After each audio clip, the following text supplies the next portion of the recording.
everybody, and welcome back to You Can't Win. This is Tom here, and I'm joined by Don as usual. Today we're going to be talking to our old friend Ed Buck about astrology.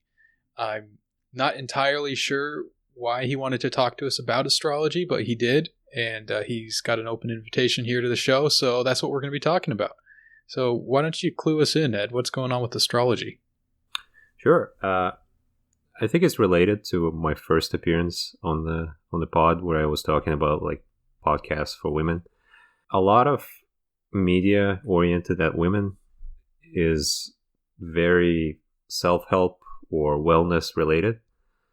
And if you try to like read like Vice, Jezebel, broadly, that kind of thing, everything is kind of plastered with wellness, and astrology is kind of the centerpiece of it. Every woman believes in astrology. Every single woman 100% believes in astrology. I believe it's genetic. I believe it's related to the double X chromosome. I think it develops spontaneously at some point. I actually wanted to do an experiment where we, the way Herodotus describes Egyptian kings, depriving children of language and seeing if they develop some sort of language on their own. I was wondering if you could like completely seclude a young girl and see if she spontaneously develops an interest in astrology or starts looking at the stars and figuring out her chart. I have a theory about this, actually, now that you mentioned all this. No, go on. What's the theory?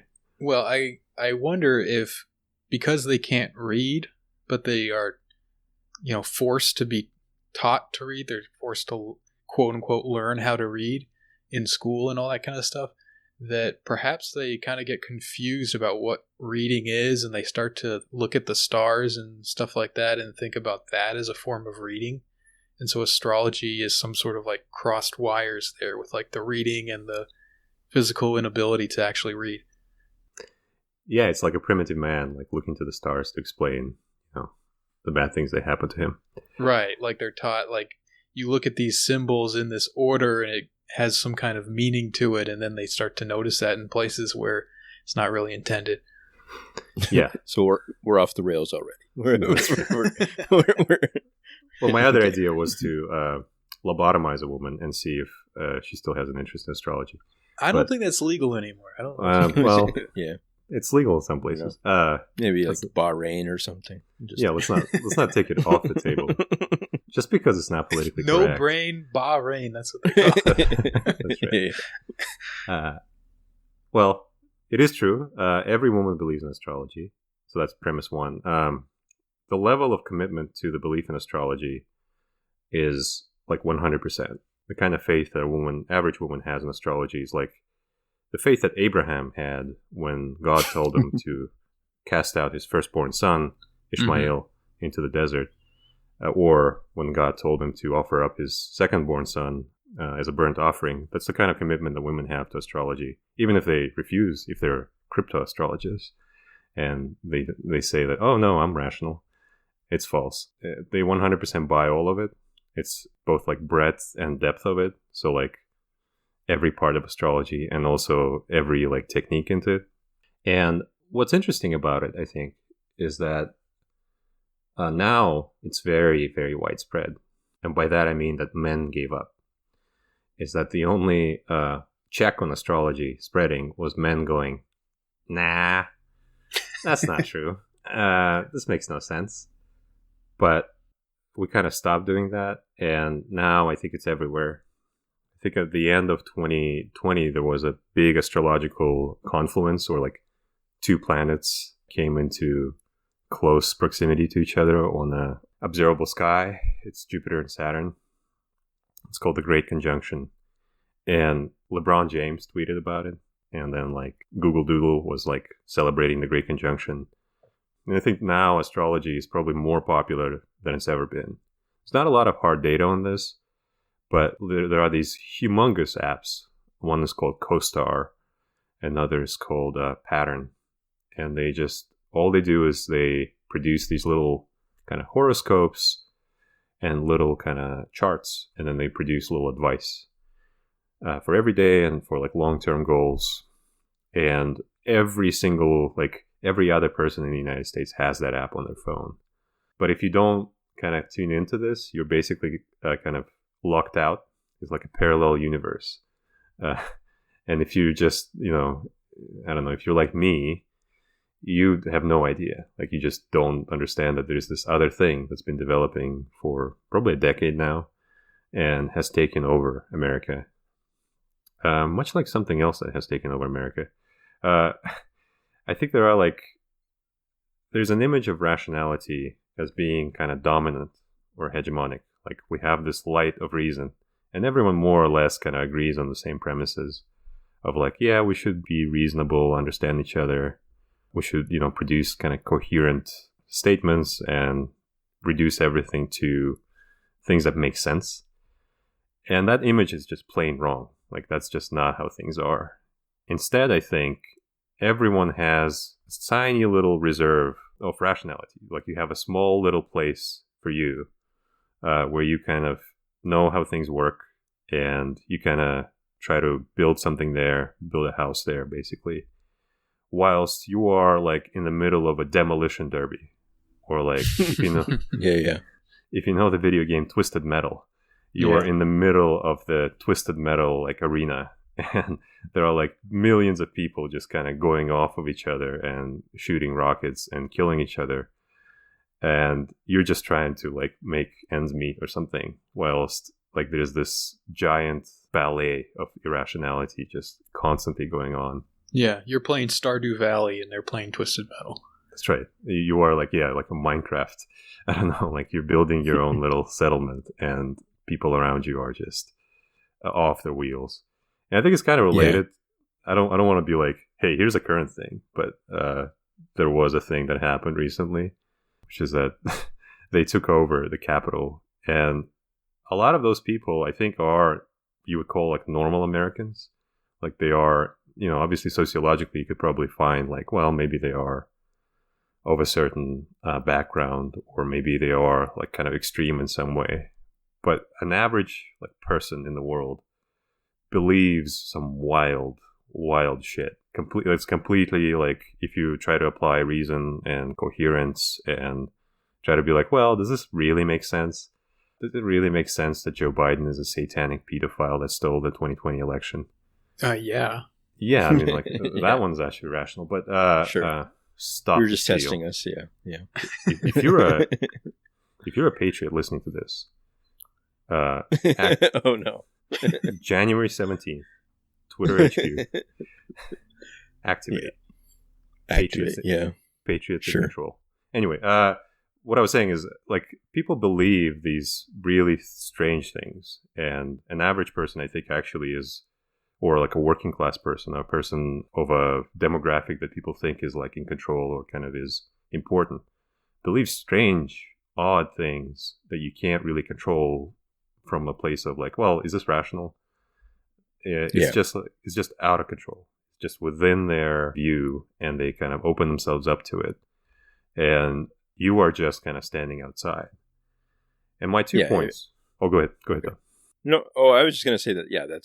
That sort of jives with my experience. Is that a lot of times when people are making political points or like broad kind of points, they sort of appeal to like that silent majority idea in one way or another. Like, even like with a lot of socialist stuff now, there's that mainstream kind of it is all now like, well, if we knock on doors and talk to average people, they're reasonable people, and they'll go, okay, well, maybe we don't agree on much, but we might agree on healthcare or something like that. Right. Know? Yeah. And, people always point to polls. Medicare for all is like 80%, positive in polling.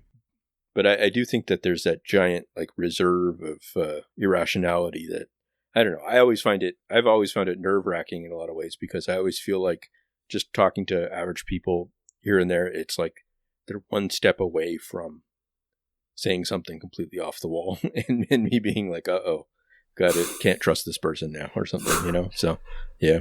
I'm feeling very defensive about my right as an American to be insane. I feel like you guys are coming at this from a critical angle. I don't like it. Yeah. No, yeah. That's absolutely what I mean, is that I think there is like a well or like an ocean of like, I don't know. I come back to this image in Jean-Paul Sartre's Nausea, there's this image of him like sitting down in the park under the tree and just completely losing it. Just everything just goes insane, and every solid concept just becomes this weird gyrating mass of blackness. And I think that's kind of how people see the world a little bit, is that like they're one step away, or like one strange event away from just everything unraveling. And like the Ken Loach, like the, I don't know, Jeremy Corbyn, Bernie Sanders idea of like, well, we're all just normal guys and we all just want, healthcare. We all just want to help each other. It might be true in some sense. Maybe like if I'm in a good mood, like if I'm like in a very good mood, I could be like that. Mm-hmm. But I feel like if I'm pissed off, or if I'm just like in my normal mood, which is not a good mood, which is pissed off, basically. Yeah, I do not want to help these people. I do not want to be in the room with these people. And if I were like to believe something like QAnon, I don't want them to have healthcare. I don't want them to have good things. I don't want. They're not like me. Like that stuff just doesn't work. I feel like, I don't know. Like if you try to be like the guy that stormed the Capitol in the fucking Viking outfit, QAnon shaman, I'm not gonna come up to him and be like, hey, like, what's your healthcare plan like? Yeah. I just don't think that will work. Because his mind is on intergalactic pedophiles and my mind is on what's your deductible. It just seems like there's like a complete misdirect when it comes to that. And astrology is a kind of a microcosm of that, is that like, I think a lot of it is fairly anodyne in terms of like, it just doesn't have, it's not biting, it's not scary. I think this is like a thing that people always come back to astrology, is that it's very down to earth. It's just like, well, is your meeting going to go well? How's your relationship? How's your relationship with your family, or how's your romantic relationships? That's kind of what astrology really talks about. But this well of irrationality that astrology kind of taps into is like concealing like these darker, stranger things. And ultimately, I always feel like you're kind of just dancing around this problem of like catastrophic or strange. Like once you buy into that, the irrational impulses or irrational ideas that you have, they have a lot of validity. Once that happens, I feel like you could be down on the road of something really dark and strange. Or it could be an awesome adventure to Washington, D.C. It could be a great, like people stopping the fucking steal. And patriots in control. So like that stuff, I feel like that's what astrology kind of is. It's a part of that system. It's very normalized. And my 2 points about astrology is that one part is that despite being this kind of anodyne, simple, kind of like day-to-day, quotidian, kind of superstition, what it is in reality is this kind of very much normalization of an irrational element in our lives, which is the point that Theodor Adorno makes in his book, which is called Stars Down to Earth, because it's not actually this weird superstition. It's very much integrated into our daily life. The second point is that the critique of it, which I think is social critique generally, just does not land. Like if you were to point out, this is irrational, this is stupid, and it kind of makes you more open to other elements of irrationality. For Adorno, that was always, any step towards irrationality was always a step towards Auschwitz. Is that like it would be a step towards industrialized extinction of life. That just does not land. People don't buy it. People don't recognize it. And people just will reject it if you try to do that. It's just like this kind of obsolescence of critique. Is that like this ideas of theory, of like a theoretical insight that you could have by reading philosophy or reading sociology, is completely like falls on deaf ears. People are familiar with it, people understand it, and they ignore it. The common image is that what's the Jonathan Franzen book? The Corrections? The Corrections. Is that like this guy who is a professor of critical theory, right? I think he literally quotes like Horkheimer and Adorno. He understands all of those things, and he just chooses to act in these like bizarre and kind of irrational ways. And he, at some point, like the paradigmatic scene is he sells like his books, like the Dialectic of Enlightenment, to try to bed one of his students, or try to, like try to get like on a date or something. And it's like symbolic act. He's literally selling out. He's selling these ideals. But then he's actually confronted. One of his students confronts him and goes like, hey, why does any of this make sense to you? And he's unable to defend himself, even though he has this theory, he has this education, and he has this like preparation, I guess, mental preparation for this precise like question being posed to him. And he just can't do it. It's like in the daily life, with the experience that he has, social critique just does not square. It just does not, people will just not accept if he tries to kind of talk about like how everything is just a road to fascism, or everything is like materialistic, or everything is consumerist. It just does not work. Normal people, again, like the average person, their ideas are in this well, in irrationality, or in a place outside of these concepts. And I'm not sure how to square it. I have an idea, but I'm not sure if you can really come back to Adorno or come back to like other social theory ideas. One of which is kind of like a positivistic sort of, is a science? It's not a science, right? Like it's not scientific. But again, like that objection also does not land. Like none of the previous objections really land, really like make it hurt. They never really kind of make any insight, or like make people kind of meet you halfway.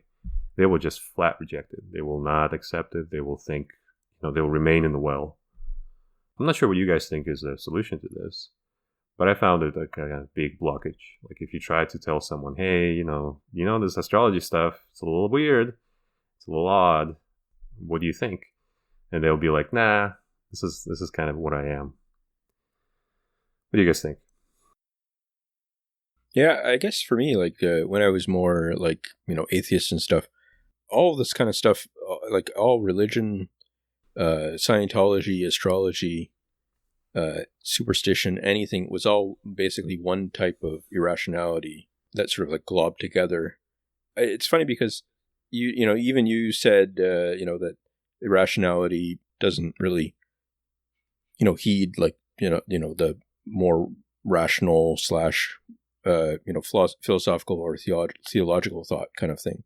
And that's interesting because it's like, yeah, like it's hard to square that for me now, where it's like, okay, well, I do think that religion has, a rational structure to it. Does that mean that I have to be less strident against, like astrology or something like that? Like, is it something that like, is it irrationality fighting irrationality? Or is it like, okay, here's a rational view of how the universe sort of came into being and whatnot? Do I have to be like, well, maybe there's a chance that astrology is real or something, like, do I have to kind of be like, I don't know, like, it could be, I don't know, like, maybe it's some demonic thing that it's there to test our faith or something, or maybe it's like, it just by chance, by weird 100% chance, it also, like, just happens to work out that astrology somehow has some underpinning to it that I just don't have, like, is it, I think that there's that two sides to that question, where it's like one is everything that involves some sort of supernatural aspect, just one block of irrationality, and then on the other end, it's like, do you have standing to critique a system that you think is irrational when you believe something that's other people would think is irrational or something? So yeah, my thinking is sort of along the same lines. I think that there's a few assumptions going on here about like rationality and the objectivity of it, in the sense that, like, can we actually access a sort of objective rationale, or are we always sort of applying our own this kind of irrational machine that we have? If it's like inherently sort of broken in this way, then maybe trying to just make everything rationalized is not necessarily the way that will work out for us. Like, maybe that's not maybe it's always going to be irrational to some extent, and so to try to rationalize everything fully will lead to more problems than kind of like domesticating that irrationality or something, Mm-hmm. And with astrology in particular, I don't know if you can kind of take it as a good case example of this, because Astrology was, Ed, you said that you thought it was never more popular than it is today. And that may be true. It's certainly more popular than it was for, I don't know, the earlier part of this century maybe or something like that. But it was a big thing in like pre-modern Europe and the Middle East. I think it was even like early modern kind of stuff. It was still going on a little bit, but I think it was different then. I don't think it's this just because they kind of use the same, the same umbrella, of it being astrology ostensibly. I don't think it's necessarily the same kind of thing going on. I think that whatever was going on in the pre-modern times is difficult for us to understand because it's just such a different context that whatever they were really discussing within the astrological discourse, whatever was really being discussed there, I don't know if that's something that we can really access. Like I'm sure a lot of it was just kind of woo-woo nonsense, kind of like what it is today, kind of like what we're talking about. But there was probably something there that they were getting at that is just veiled to us in some way. Sure, and I meant in the modern age, like not in the prehistoric. Obviously, gotcha. Okay. Yeah, that makes more sense. Yeah, and today I think people are just taking that old stuff and kind of saying like, "Oh, I'm doing that," and just kind of going whole hog with the whole thing without any sort of like just believing they've uncovered some kind of hidden truth or whatever, and going about it like that without any sense of like carefully thinking about what they're reading and what they're buying into and all that kind of stuff. So that is a little bit worrisome to me. I'm not like the idea of irrationality being either inherent or like a dominant part of our thinking doesn't scare me really, but the idea that people are willing to dive fully into irrationality is a little bit worrisome. I mean, it's honestly, it's kind of the same sort of concern that I have when people dive fully into the whole like, oh, we're going to rationalize everything. I think both of those are, it seems like you're warding off some sort of challenge or problem that you see coming. You're just like, oh, well, this has got to be the solution, so I'm just going to go with this. And that just seems like asking for a disaster. Like you, instead of being willing to confront the problem and then addressing the problem with whatever kind of solution you can come up with, whether it's on some level rational or irrational or whatever. It's sort of deciding what the answer to everything is going to be beforehand and then just hoping that works out, Sure. And what you're describing, I think, is as what you describe as two sides, right? Too much rationality or too much irrationality. For Adorno, the great thesis of the Dialectic of Enlightenment is that it's actually the same side. Yeah, I would agree with that. Yeah. Is that like everyone begins from a kind of, I think, a point of view of rationality. Like nobody says, I'm an insane psycho and here's what we're going to do. I don't know, maybe some people do, but I think like society generally begins with like fairly rational, in the modern sense, like increasing, well-being of most people or something like that. But then as you do that, and as you exercise mastery over nature and over human like nature, both like cosmologically and like existentially, you are like advancing towards a path of greater rationality. You are actually like turning rationality on its head. Like even if you make like these technological advances, which are great, exercising of reason, conceptual thinking, at the same time, you are bringing forward this like society full of antagonism and incoherence. The great illustration for Adorno was always the war. Is that the Second World War was this like the most advanced technological spectacle that could have been brought about. And it ended with the Holocaust and the two nuclear bombs setting off. So even as you are advancing this, in the name of rationality, you are reaching this point of complete irrationality, of, of extinction of life, even as you are, as this, slogan of rationality is ringing out, the earth, radiates disaster. Like everything is just horrible. So, yeah, I think that's true. I think that's I guess like the danger. I mean, I guess we kind of all kind of agree on that, this is like a way into something bad. But it's kind of hard to find what Don said is kind of a legal kind of idea of standing. Like, how can you say that this is, where can you really like place your objection? I guess the question is like kind of begging a little bit of what exactly is rationality? We kind of assume that rationality is something clear and obvious, but actually there are these like more serious, I think, epistemological problems. But putting that aside for a bit, I think that ultimately maybe, I don't know, maybe there is a kind of a place for irrationality, or, you know, something like the unconscious or something like that, like a psychoanalytical concept of irrationality, or a sociological. I think that you can still make sure that what's going on is not really fully rational. You can still, you still can find a zone of like good rationality. And I think you can still detect astrology as not really, it's not actually like fully rational. It actually kind of takes on the structure of society in a way. And that was one of the points that Adorno made, is that even though it appears as this kind of tapping into the unconscious and the animalistic sides and the, you know, kind of the cosmological esoteric truths, what astrology actually in reality is like these like very simple prescriptions for action. It actually reduces to the rational like system of our lives. Like the actual things that astrology says are like, you gotta drive, you gotta like pay attention when you drive or something. Like make sure you don't get into an accident, or don't take a long road trip if you're sleepy or something, like that kind of advice. And it sounds very like obvious, like, yeah, of course. But, you know, I think that like it reflects the fact that in our society we have all of these like contingent choices. Like basically like, let's say, do I go like on a trip with my friend, you know, that they want to go on? Or do I go, what career path do I choose? Or let's say I'm sick, what treatment do I choose? Or something like that. Like a lot of these choices are very small decisions that you kind of make for yourself. And they require these exercises, I guess, of rationality or of decision-making capacity in some way. But they are kind of arbitrary. Like, what kind of clothes do I wear? What kind of food do I eat? What kind of car do I drive? You kind of just make a choice among many other choices.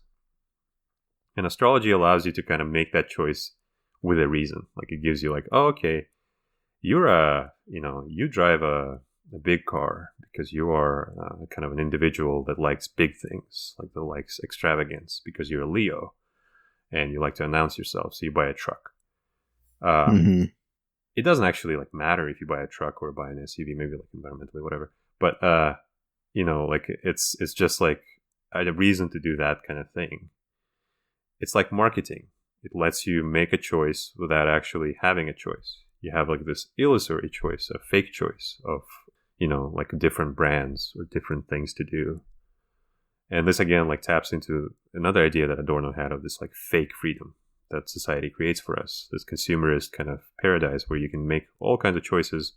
And also in the artistic scene, you get like all kinds of like entertainment products, the culture industry products. But there's no difference, really. There's no critical, rational criterion by which you can kind of select the correct thing. You're just being scammed. And the choice is like which... damn cyberpunk with those life paths. That's right. It's like you get like an RPG decision tree, but at the end, you get the same ending. And I think that's kind of like... that's what astrology kind of comes in to do. It comes in to kind of be the handmaiden of these like myriad of inconsequential choices, and it creates kind of a meaning in a story for why you make those types of choices. But in the end, you are confronted, I think, in some sense with this, the fact that they are inconsequential and they are just kind of things you choose randomly, arbitrarily. You could have rolled a coin instead of rolling a 6-sided die or something, or a 2-sided coin. You rolled a 12-sided coin, which says like, oh yeah, I'm an Aries, or a bigger coin if you have other signs. So I think now is a good time to kind of introduce our signs and our charts, because I thought it would be kind of cool to kind of get into a little bit of it. Yeah, that should be fun. So we kind of gave you our information before the show, and you were able to look that up, and I guess you're some kind of expert, wizard or whatever about this kind of thing. So that's right. I've got your information, and using that information, I can figure out your credit card numbers and your passwords. But the other side of that is that I figured out your charts, and for both Tom and Dawn. And Tom has his chart is very heavily into the Capricorn. So he has Capricorn Sun, you have a Capricorn Mercury, and you have a bunch of other Capricorn planet placements. So the Capricorn is like, it's a traditionalist sign. It's somebody who has to uphold tradition. It's somebody who has to follow the rules. And it's a kind of a somber planet. It's a planet that's me. Structure. You know, you are productive, responsible, you are competitive, and you are mature. Oh, yeah. That's every single one of those is absolutely spot on. I'm very productive and responsible. And you are an adult. You're not a child. Well, that one's true. Yeah, that's true. And you are ambitious, but you may panic in times of stress. This book I'm looking at Astrology for Dummies, literally. Like, yeah, this is amazingly. I would say I'm like totally off on every single one of those. Like, well, let's see. So the sorry side on this Astrology for Dummies is that you are a natural-born conservative, no matter what your politics may be, and you have a plan and a budget for everything. That's kind of true. You are status conscious. You are money-minded. And you can be fearful, repressed, and pessimistic. As iffy. Yeah, I don't know about that. No? It doesn't land? Nah. I'm very optimistic. You are very optimistic? Well, 1,000 more years, baby. You might be happy to know that you're one of the people who's also a Capricorn Sun is Lin-Manuel Miranda. Oh, great. Cool. The star of Hamilton, and I guess the director of it. So, you're basically the Lin-Manuel Miranda of our group, I think. Yeah, now I'm starting to see it. That makes sense now. All right. And for Dawn... Wait, hold on, though. Capricorn is like a sea goat or something, right? It's a goat, yeah. It's, okay. Let me see. I looked it up once when I learned that's... I thought it was just like you had one sign. I think that's what most people kind of know is like they have one thing. I didn't know there was like this whole system behind it. Oh, yeah. But yeah, I thought Capricorn was like a sea goat, and I thought that was kind of cool because all the other ones are like fish or twins or whatever, and mine's like some made-up animal. Yeah, so you are, it is either a mountain goat or a sea goat. Nice. Yeah, there you go. Who's a goat above and a fish below, so like a mermaid. Okay. What's the difference, like the sun and the Mercury and all? What does all that mean? So I can give you the technical definition. Astrology is complete bullshit. It's like this is where we kind of go mask off. At some point, they split the sky, the visible sky, into 12 zones, and it's a complete arbitrary distinction between different zones, and it's not actually corresponding to any constellation. There is a constellation of Capricorn. It's not corresponding to that. It's just a splitting. And where the sun is at the time of your birth, that's your sun sign. That's your main sign. That's your astrological sign. And where the moon is, that's your moon sign. And where your Mercury is, that's your Mercury sign. The sign that's like right on the horizon, as this, like on the eastern side, that's your rising sign. So, like, all of the signs correspond to either planets or the positions on the horizon. So, you have a sun sign. The main three signs that people kind of talk about are the sun, the moon, and the rising sign. And they correspond to some aspects of your personality. So, like, certain parts of my personality are governed by the sun sign, other parts are by the Mercury sign, that kind of thing? Yeah. So, like, okay. I think Mercury is, like, your communication. Venus is, of course, love. Anyway, that's kind of like the thing. And then your moon sign is like I think like the sun sign is how you appear. The moon sign is like your inner self. And the rising sign is like your my future or something?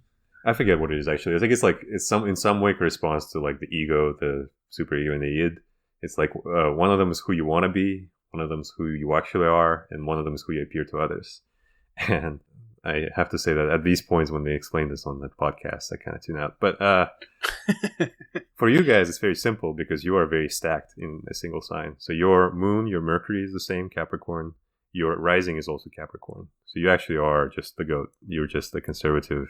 I am the goat. I like this astrology stuff. Yeah. You're just the conservative, like money grubbing asshole everywhere.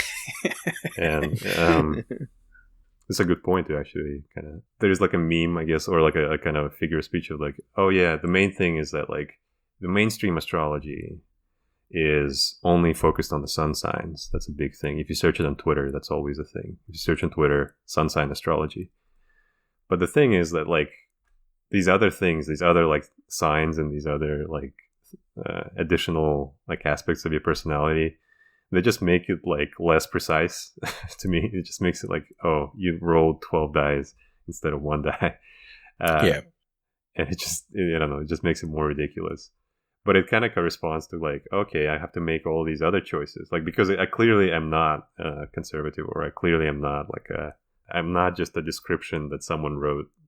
Yeah, but some aspect of you, maybe you could like say like, okay, well, there's that part. There's that conservative part of me. But then this other die that you roll, that explains this other part. And then eventually you get enough like inkblot test. You have an actual description of yourself. Like that. It's like the the Myers-Briggs stuff is like, oh yeah, of course I'm kind of outgoing if in a given setting, like if I'm around friends, I'm outgoing. So right, I'm right. An extrovert. And you can see how this rationalization is coming in, right? Like it's dividing the sky into 12 zones, and each of these zones dictates some part of your personality and all that. There's some causal, logic there. A leads to B, but it's not based on anything. Yeah, I mean, like the part actually, there's no causation. Like the thing is that like you can divide this guy into 12 zones, and you can find like psychology of like who you are. For Adorno, like there's no connection. Like it's just like there is astronomy, or like things you can do with the sky and draw lines on the sky. I don't want to dignify by calling it astronomy. And then on the other side, there is like psychology, where you figure out things about yourself and who you are, and like what things you like, things you dislike. But then astrology kind of mixes them together and says like, oh, here's a connection between them, but it never explains it. And that's why it's not theological. Like the thing you would, let's say we actually believed astrology were literally true.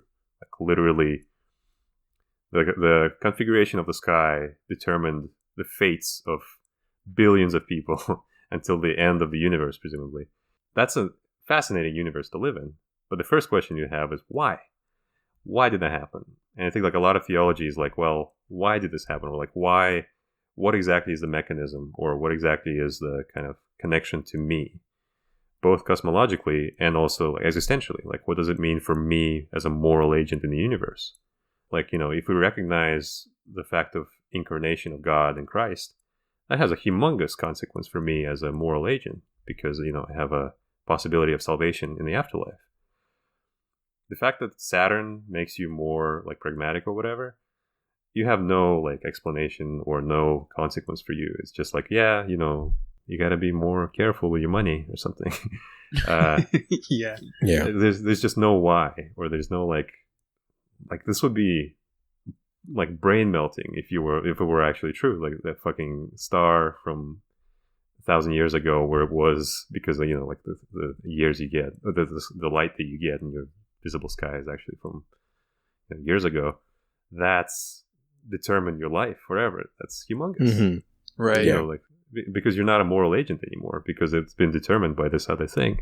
Yeah. And I think the lack of like a background grounding theology behind this like modern incarnation of astrology is sort of what lends it this extreme like woo-woo kind of thing.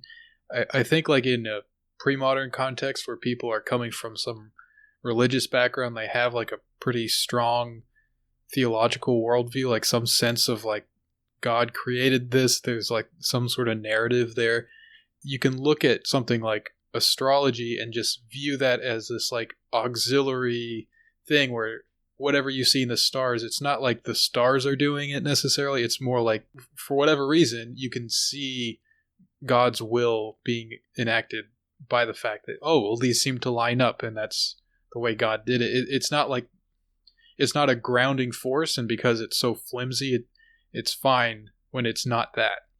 When it becomes like central to your worldview, I think that's when things get kind of weird. Yeah, and I think like one of the earliest denunciations of astrology in the classical text is by Augustine in The City of God. There's a long section on astrology, and it's a very like actually it's a little bit like if you read Richard Dawkins writing astrology, it's kind of like that. Yeah. Kind of makes very rational arguments for why, like, okay, these people were born. One was born at midnight, the other one was born a minute after midnight, and you're telling me they have completely different futures? That's ridiculous. Al-Ghazali has similar passages in his writings that are and like exactly like that. Richard Dawkins like debunking kind of like, this doesn't make any sense. In The City of God, it's like, well, let's look at twins, like literal like twin studies. Of like, well, this twin is a man, this twin is a woman. Why is it they were born at the same time, or more or less? Why is it that they have different fates? That makes no sense. It would be like a Ben Shapiro going like, well, let's take your premise and well, but well, go ahead. Well, I just that you had sent us different tweets before about like showing like computational stuff or whatever, like showing like people using some sort of like spreadsheet program or some sort of program that it seemed like a little bit more complex than the straightforward co-star sort of thing. And also like, like the related thing, like, is there an ideology behind it in sort of the influencer side of it? Like, are people that claim that they know backwards and forwards, do they have some complex, like Wiccan or some other sort of worldview which makes it correct kind of thing? Like actually has the whole, it's because, the energy of the universe flows through us or something like that, What are the background ideologies of those kind of people? So I think there's a kind of a difficult problem of objective study. So like a particular person may have a justification or a grounding, a foundation in like a religious or a theological idea. But a practice generally, for me, is no. Like they are very much saying, you can believe whatever you want to believe. And this is actually like a trope, like a fairly common thing in like astrology discussions. Is that like you may be a Christian, you may be a Muslim, or you may be a Hindu. Humongous in India, rules all kinds of things in India. Humongous in China, humongous in Japan. They have their own systems also, but they also like Western stuff. And it's just like, one size fits all. We have this thing, we have this idea, or we have this tool, and whatever you want to believe, at some level, you can check this, and you'll see that it fits. And then you can kind of justify it in a way. So, for me, no, there isn't any. And it doesn't allow for a theological or like a philosophical like undermining. Because if it were, you would undermine. You would just be like, yeah, this doesn't make sense. Come on, think about it for a second.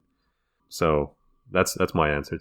A lot of the debates kind of things that I see in that discourse, it seems like people trying to discredit other people in the same kind of milieu, like being like, oh, that person is a white girl who doesn't understand what she's talking about, or something like that. Like it seems like there is some level of critique within it of other people doing it.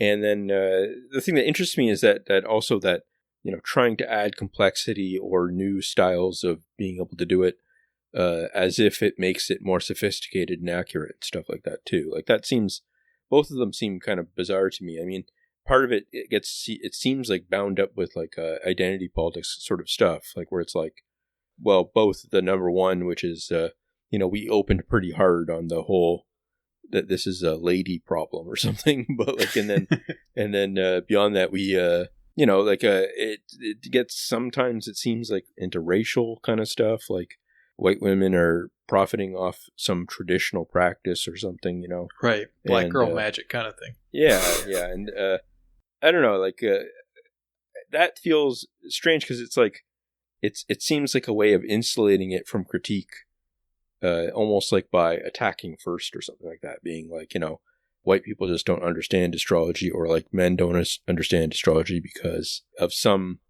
fault within themselves or something. So I don't know. That's just a strange aspect of it. So. It's hard to suss out if that is the political climate sort of leaking in and reflecting, because that's how a lot of discussions about politics are nowadays, at least on Twitter and all that, where these discussions are going on. That's sort of how things play out.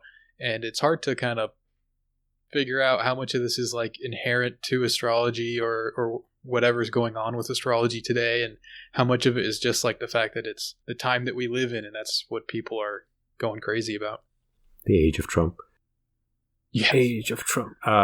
Yeah, I like both of those ideas because I think Adorno actually responds to both of these, or he has like an idea for both of them. Well, Adorno's just got all the answers, doesn't he? That's right. He just seems to be like a very smart individual. So for Adorno, there's this problem of he talks about semi-erudition and semi-literacy. And semi-erudition is like this sophistication that a lot of astrology actually does have, is that like there are other systems or there are other things you can learn. It's very broad. It's very shallow, but it's very broad. You could be like, oh yeah, I know Indian astrology, I know Chinese astrology, I know all this kind of stuff. I know like how this particular system works, or I know like about this weird comet that also is like, on the 12 signs. And if this comet is there, that actually is your karma or something, or that's your dharma or something, like one of these stupid ideas. I wonder if like the patriotic MAGA astrology people are like, don't buy into that bullshit Chinese stuff. It's knockoff. Yeah, that's a huge good American astrology. That's a huge controversy. It's like QAnon people are all into astrology, and they all have their own like, oh yeah, Trump is going to win because the Great Conjunction. The Great Conjunction is going to reset the politics and make Trump president again. We got to crack this thing open and show them it's all a bunch of Chinese tea leaves that they're reading. So, I don't know. I feel like there is like a real mechanism of like defense. Whenever people, I don't want to sound like a misogynist. I really resent Dawn. A little late, Ed. I really resent Dawn implying that there was a hint of misogyny. But white feminism, that's kind of thing, that idea that like white people just don't get feminism, is very similar to those types of defenses of like, oh yeah, this is just like an indigenous magic thing, or this is just like a white person just would never understand this, or a male would never understand what's going on here because they're too busy, being racist, storming the Capitol, restoring the integrity of American votes. And they are just not able to, comprehend the essence of it. And that to me, again, like is that's just a feature of these like new superstitions or new like irrationalities, is that they're able to kind of take on the features of the wider society. They're able to kind of, reflect what the actual debate is in the political system and like kind of integrate it into here. So you have these like liberal astrologers, which is, most of them. And then you have these QAnon astrologers or right-wing astrologers. I'm sure there are communist witches, that kind of thing. I'm sure you can find that. And it's just like, clearly that's just the underlying conflict in society. That's just like what the different sides are. But they all have to kind of frame their arguments as like, oh yeah, you're just misreading this like Taurus chart or whatever. Like you're just in that. So that makes it funny to me. I like reading those types of debates. Sure. Because they have to kind of agree on like, oh yeah, this ridiculous system that we all believe in. We all have to frame our arguments in those ways. But the ultimate opposition is that like you believe in that satanic pedophiles are ruling the country, and I believe that we're going to build back better with Joe. And I don't know. I find that very funny.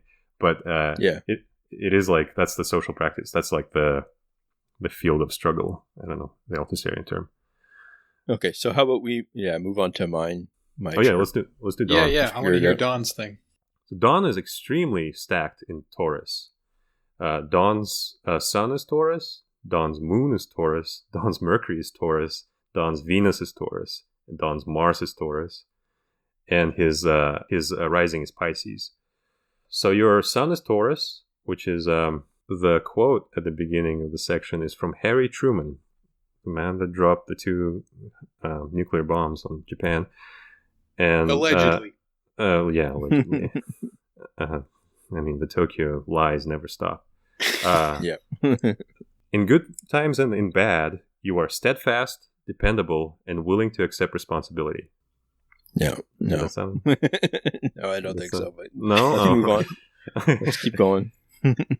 You have an intense need for security, both emotional and financial, and you make conservative choices and try to avoid change. You hold on tightly, only giving up when there's no other option. Once you've made a decision, nothing can convince you to change your mind. Your tenacity is legendary. That's pretty good. Is that pretty good? I like that. Like all of your personality is in Taurus. So Yeah. it's called a stellium because you have like everything there. And actually, I think it's your Venus. Well, one of the planets is also like in the same house as all the Taurus stuff. So it's like you have a stellium. A stellium is like a combo. It makes you stronger in that sense. So you are extremely Taurus-sided. And then the bad sides of your personality are that even though your dedication is impressive, your leisurely pace can drive other people to distraction.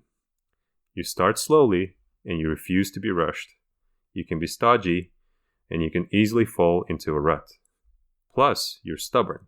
So you can be greedy, you can be status conscious, you can be acquisitive, gluttonous, self-indulgent, and self-pitying. So that's I don't know, that kind of sounded pretty harsh, but do you think that's accurate? I'll accept it. Yeah. I'll take the criticism. Yeah. You'll take the criticism? I don't know.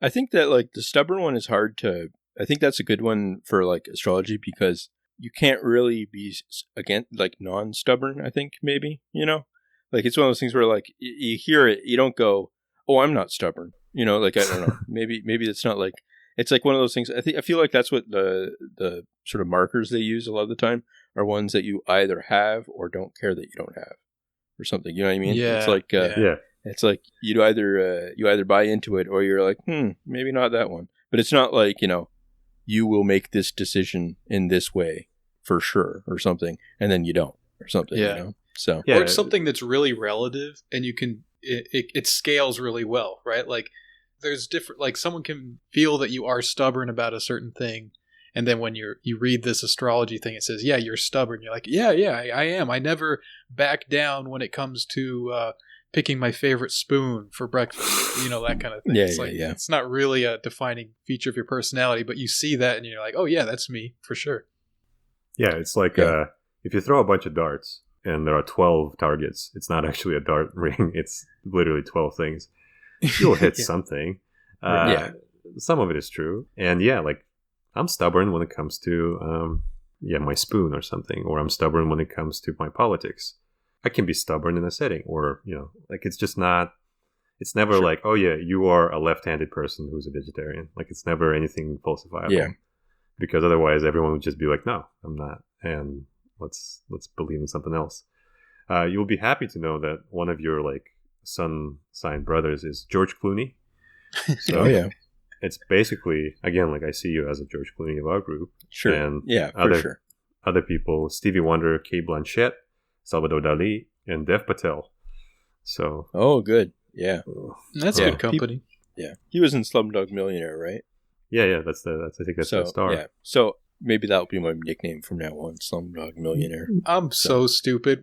I didn't know that name. So I literally just assumed that was like a famous doctor. I didn't. Just like all these actors and stuff, and then okay, must be the most rich doctor in America or something. Best dentist, astrologist, plastic surgeon, electric engineer in America. No, it's the guy that hates Apu from Simpsons. Anyway, I noticed something about these whatever site you're using or whatever. Is that it's always telling us, like it told me I'm conservative, it told Don I'm conservative. Is this like those political compass things where whatever you answer, it's like, oh, guess what? You're actually a libertarian. Go check out ronpaul.com. That'd be a funny thing. But I think we're all earth signs, I think, more or less. So I think we are all conservative. Blood and soil? Yeah, that's right. We're all like, I think we're all earth signs. I'm actually not sure. But we are all grounded and conservative, and we hate women. And which is true. I could do mine. Yeah, it is what it is. Let's hear yours. Mine really quickly. I'm Pisces moon and I am Leo rising. And Virgo is the sign. It's the sign of rationality. And it's the one. It's one of these like you get the shit end of the stick if you're a Virgo. But so I am. Nothing sneaks past you. It's the sign of autism. You have an eye with detail. You have an inborn sense of efficiency and a supreme sensitivity to the implications of language. I can be smart, funny, and engaging, and you have extraordinary analytical abilities. You have a rare clarity of mind and an enviable capacity for concentration. And then the bad things. You're too hard on everyone, yourself included. You can't distinguish between that which is acceptable and that which is ideal. And the example is your spouse. The example of what's ideal is your spouse, if only he or she would shape up. You can be very demanding and incredibly disappointed when your demands aren't met. And at times you act the martyr, compelled to put up with inadequacies of others. But you also suffer from spasms of guilt, inferiority, shyness, and anxiety. So, it's not 100% That seems off. spot on. Yeah, I think that's 100%. exactly right. Yeah, I think you might have written that yourself, and then just, That's right. Yeah, I'm For convinced yourself. this is real now. Yeah. An example of a Virgo is Beyonce. And Okay. I'm sure. my own example of a Virgo is Theodor Adorno, born on 9/11. I've always thought of you as the Beyonce of our show. That's right. Yeah. I think of myself as the East Side Dave of Ron and Fez show. To your guys. You guys are Okay. the Ron and Fez. But like Michael Jackson, apparently Bernie Sanders. Oh no, this is Moon and Aries. So no, not me. I'm a different kind. But yeah, or Bashar al-Assad, also a Virgo. So Very nice. All right. yeah. Yeah, this has mostly been a setup. Actually, I have an article in the recent Jacobin magazine for winter 2021, I guess, or 2020, and it is an astrology article actually, where I wrote out 12 the different signs and stuff. So I had to like research what they were, kind of thing. Nice. I had to like look up like what they meant in different ways, and I knew it would be impossible because I'm sure there's all cliches about all of them and stuff, but I realized that like if I spent more than a few hours on that side of things, I would just drive myself insane, kind of thing, like just reading, whole books about, what is a Leo like or whatever, So I, Exactly what I did, what happened to me. Go ahead. exactly. Yeah, so Okay. so what I did is I looked at like the different co-star or whatever, like astrology things, and just looked at like tried to get like one cliche of each or something, and then sort of like half-ass match it to a joke about socialism, and so that worked out okay. So now I consider myself a professional astrologer now. That's basically the thing. So we're in dialogue between faiths here. So, This is I can't believe you sold out to Big Shirk like that, Don. I'm kind of disappointed. yeah. Where can people read that, though? Where is that being published? It's in the print issue of the latest Jackman that's out. So yeah. All right, cool. Speaking of Shirk, the Catechism of the Catholic Church explicitly prohibits participation in astrology. So, well, yeah, but you did white girl astrology. You only did sun signs. You didn't. sure. Yeah. Does the church make a distinction? Oh yeah. That's actually, I think, the Deuteronomy, and both Deuteronomy and I think in both Leviticus explicitly prohibit soothsaying. Mhm. But the word for soothsaying in Hebrew is like not exactly what they use for astrology. So there were basically no like rabbinical objections to astrology ever because they don't consider it soothsaying. So you can probably finesse your way past St. Peter. Yeah, so I think that's how it works actually. I think that a lot of it kind of works like for astrologer people is that they kind of just begin as, I don't know, what's a hustle I can do? What's a way I can like make a little bit or kind of go viral? If you actually listen to a lot of their podcasts, which I do, you get like this very influencer kind of sense of like, I'm a Instagram account with 1 million followers and here's how I go viral. It doesn't actually sound like they never have any disagreements, even though they both believe in like completely opposite views on astrology. Like one believes in a different system. The system that we talk about is the kind of standard Western astrology, but maybe you believe in Indian astrology or maybe you believe in Chinese. That's not too different from this podcast, to be honest. Yeah, for sure. Yeah, I guess it's a dialogue of faith. But they never go like, you were just wrong. Like, I guess you guys never go, you're just going to hell. No, but they never like this like rational system that they're supposedly advancing. It has like rational, kind of semblance. It's propositions and it's based on some evidence. So if you compare the evidence and evidence said one thing, my evidence said the other thing, you kind of go like, well, one of us is wrong. But that never arises. And what arises is like, how do I go popular? How do I make money? How do I, kind of go big? And that's actually the kind of inside talk of a lot of astrology producers, content creators. Is that like, how did you make it? How did you create this thing? How did you make it more popular? So I think that what you did actually is kind of quite close to what they do. Yeah, it's one step down on a long road. Yeah, like you could probably make a career. Yeah, sure. But the thing that I find kind of funny is that that's just it. That's the other side, is that like there's this system that you could like rationally kind of try to kind of dissect and try to be like, well, this doesn't make any sense. But the real answer is that it's a racket. And that's like Adorno's view also, is that it's like fascism. It's like a racket. You know that it's false in some sense, or, maybe you don't really care if it's false or true.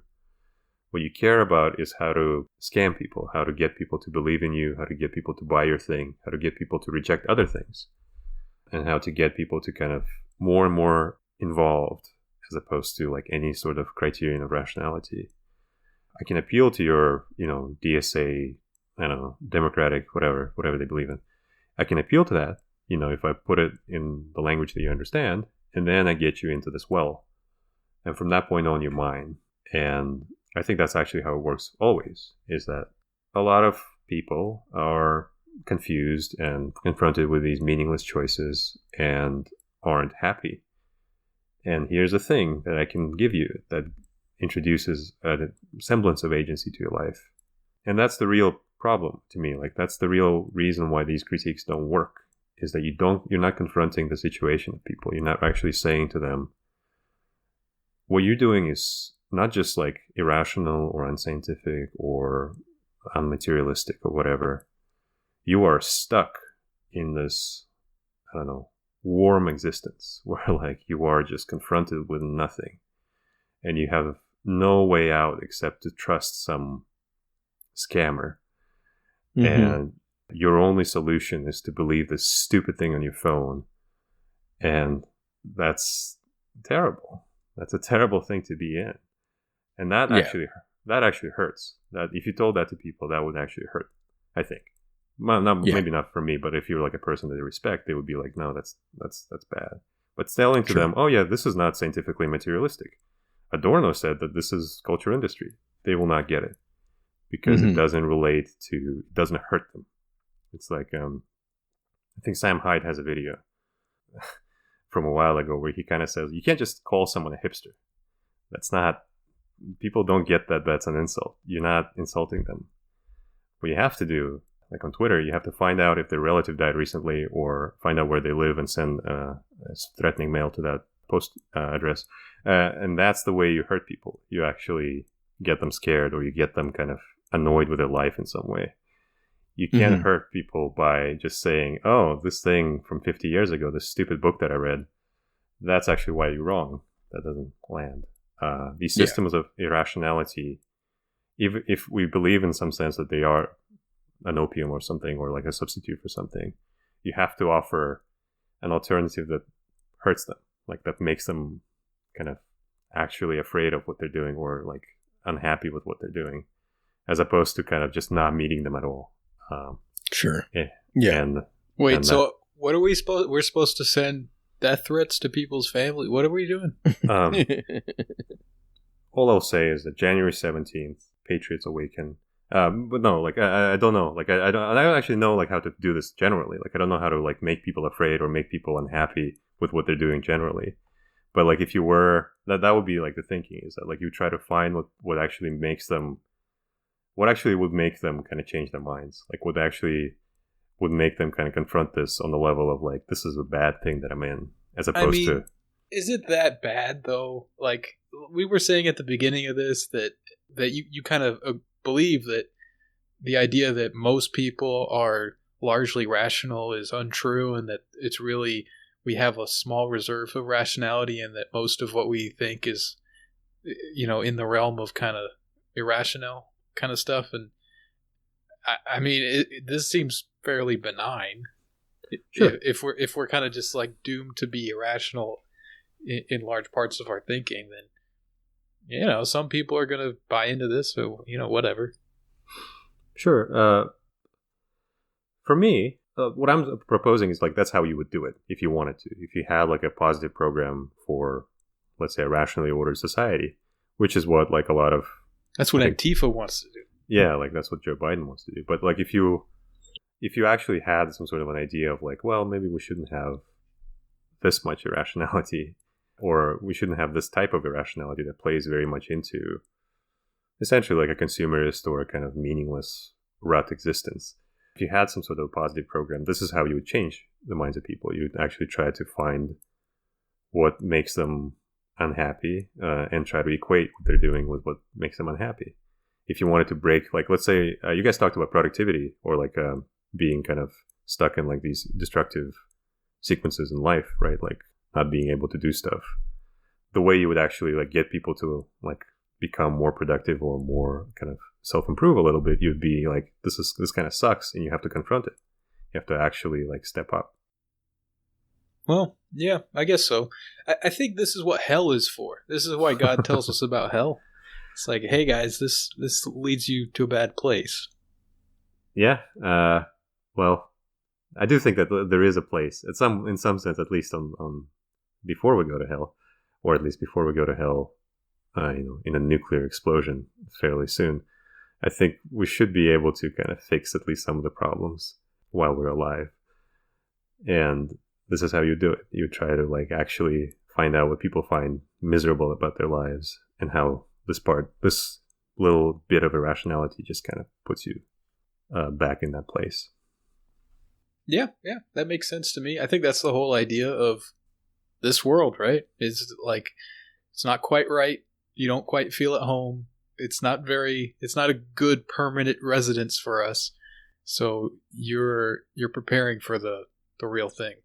And you need to kind of learn some things and get yourself ready. And astrology is not going to cut it, I guess.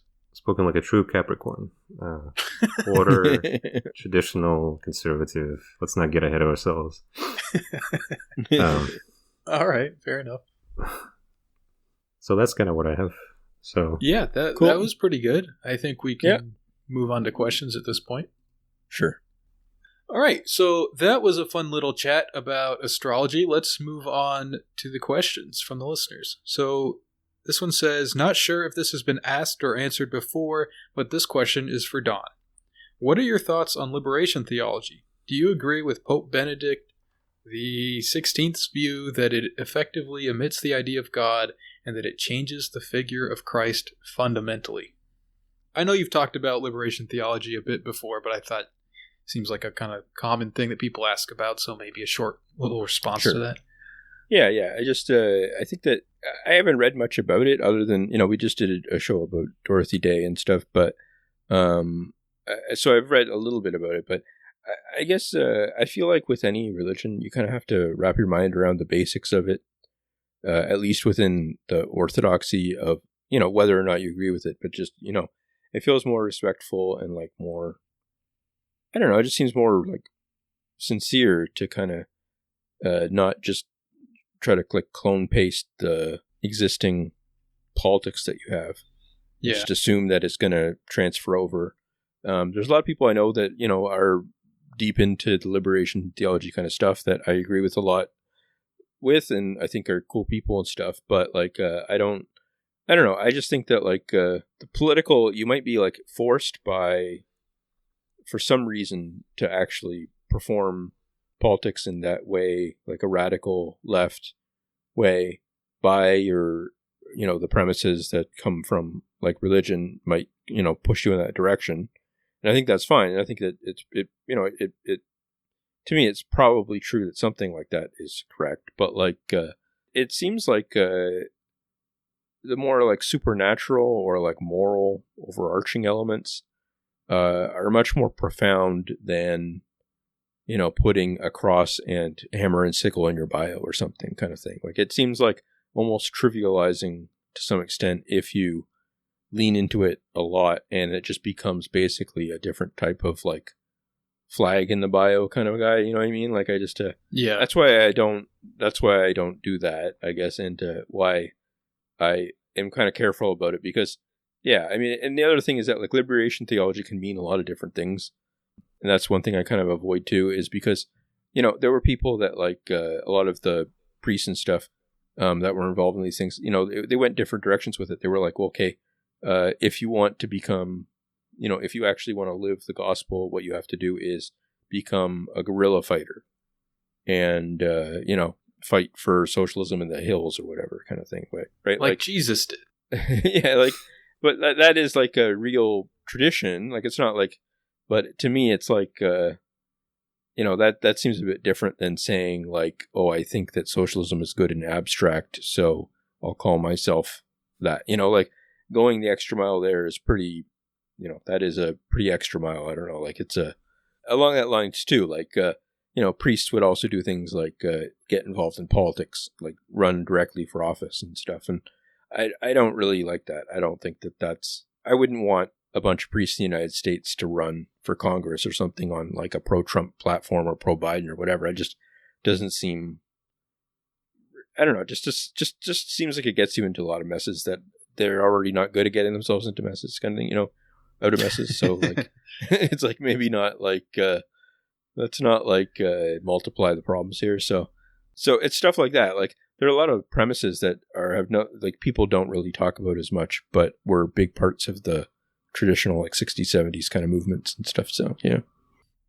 All right. Next question says, what are your thoughts on cowardice? Is it a vice or a virtue? Is there a special heaven for men who fall in battle? Is it better or worse than normal heaven? Do men who fall in battle automatically go to hell? This is someone with some very specific concerns.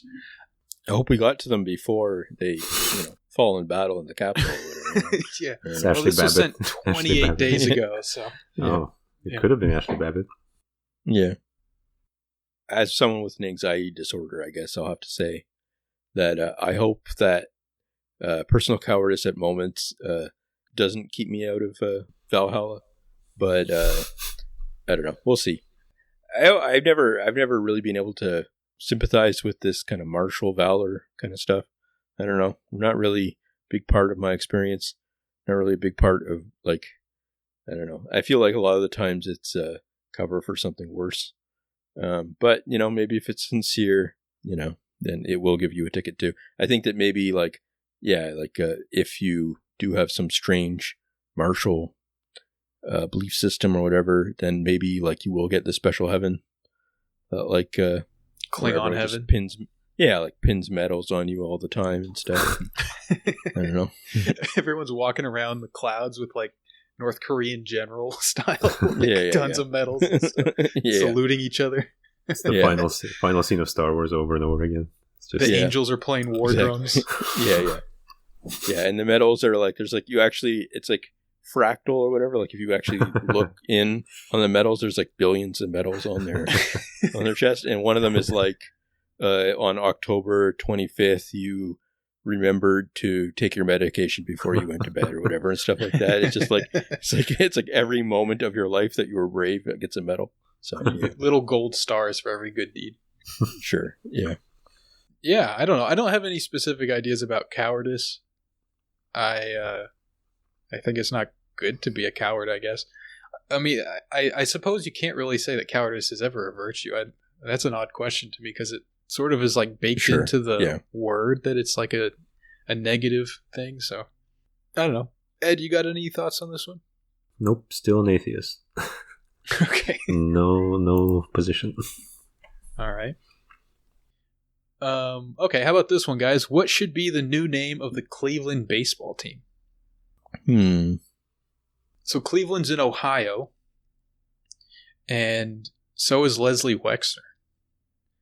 And he's the head of the snake in the United States, according to Maria Farmer. So I'm thinking... The Snakes? The Snakes, yeah. That's pretty good. Cleveland Snakes? Well, yeah. Not really a good... a lot of arm and leg skills in baseball. And, not sure that snakes exemplify that. But a spider. Yeah. How about that? Well, that's true, but like, what the hell's an expo? You know what I mean? Like, what is that? Well, it was the expo in '67 in Montreal. It was like a big thing. It was like the World Fair kind of stuff. Well, why was the baseball team named after it? There's no arms and legs in an expo. it's like an exposition. It's like a fun. It's like an event. It's like a show. It's like a show off or something, I guess. I think if you had a team full of snakes and a team full of expositions, the snakes would win a game of baseball. Okay, well, gonna have to put on my Montreal hat after this and get the bad vibes out. Yeah, it's within the realm of possibility, no matter how small, that the snake would eventually be able to, throw a pitch and hit the ball somehow, and the next position is just not physically possible. Okay, well, you take the side of snakes if you want to. Okay. I'm gonna stick with the best team in baseball, the Montreal Expos. So, yeah. All right. Okay, how about this one? Favorite 1990s video game mascot? Mascot? Yoshi, I guess? Oh, yeah. Yoshi's a good one. Yeah, I can't really think of one. Armitage from, or like the guy from Shadowrun, 1993 for SNES, I guess. Yeah, I'm going to go with that guy. I don't know. He had like cyberware and stuff. He was ahead of his time. So, yeah. Got like a shotgun. You could like shoot the guy. I don't know. Something like that. Oh, I was drawing a blank and then I just thought of it and it's perfect. Duke Nukem. Oh, yeah. That's a good one. Who was the Mortal Kombat? Who was the mascot there? Liu Kang? Liu Kang, Raiden, Sub-Zero, Scorpion. Scorpion's pretty good. I like Scorpion. All right, yeah. Get over here. Yeah, we could do like a Mortal Kombat Zodiac or something. Yeah. Which one are you? Which one? Scorpion's pretty good at it. I'm not sure what the Sub-Zero is. I guess it's Aquarius or something. Scorpion is for people who are like needy and like codependent and stuff. They need to bring people close to them. You know what I mean? Yeah. Exactly. Invading personal boundaries and stuff. And they're really fiery underneath. They have a really fiery nature. Right. Yeah, that's a fun project. We'll get right on that. Sure. The next 4 episodes will be about that. So. This is our astrology series for 2021. Yeah. Yeah, well, I don't know. I had a lot of fun with this. It was fun discussing this stuff and getting our readings and all that kind of stuff. So Thanks for coming on, Ed. Yeah, thanks for coming. Thanks for having me. And thank you guys for listening. If you would like to hear a second episode of the show every week, you can subscribe to our Patreon and you'll get that, as well as access to our Discord. And if you want to send in a question anonymously for us to read on air, you can do that by going to our Twitter account for the podcast @YouCan'tWinPod, and you'll find a link to Curious Cat pin there where you can send that in. So yeah, thanks again for listening, and we'll catch you next week. Thanks, guys.